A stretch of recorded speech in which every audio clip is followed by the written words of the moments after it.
Marami ang napapawaw sa naging behind-the-scene pictorial ng kapatid actress na si Andrea Brillantes para sa Tanduay Calendar Girl 2026 issue.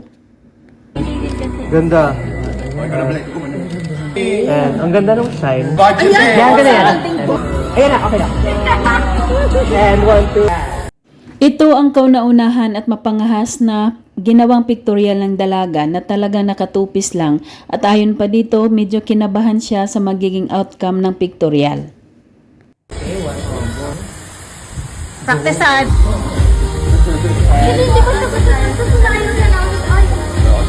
Lahat ng sinuot niyang tupis ay talaga namang bagay na bagay sa kanya. Makikita ang magandang hubog ng kanyang katawan at halatang nag-i-enjoy naman si Andrea Brillantes. So cute. 1, 2. Ganda.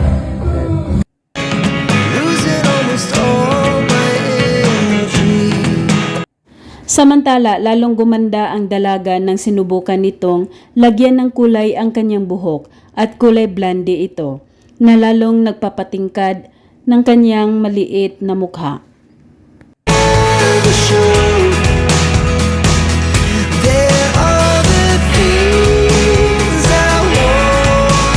Nagmukha tuloy Hollywood star si Andrea Brillantes sa kanyang new look hair. Magkakulay pa ang kanyang buhok at ang kanyang suot na sleeveless dress.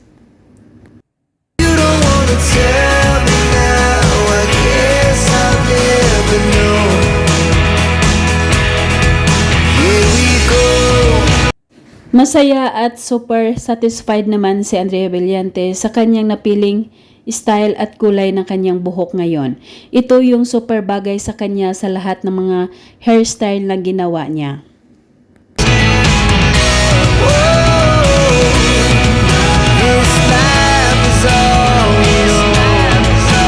Pagkatapos niya sa salon, nagpaalam at lumabas na ito. Pero napakabait ni Andrea Brillantes dahil huminto talaga siya at pinagbigyan ang fan na tumawag sa kanya para magpa-picture.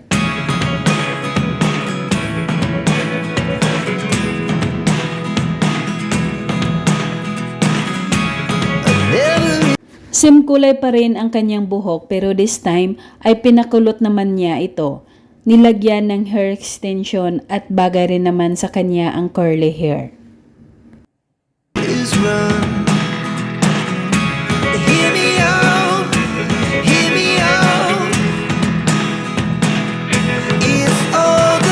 Super hands-on din si Andrea Brillantes pagdating sa kanyang negosyo na Lucky Beauty.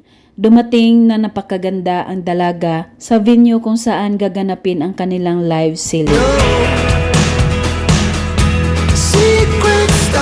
Ito no more chance at saka ito si Wonder kasi I'm always wondering why.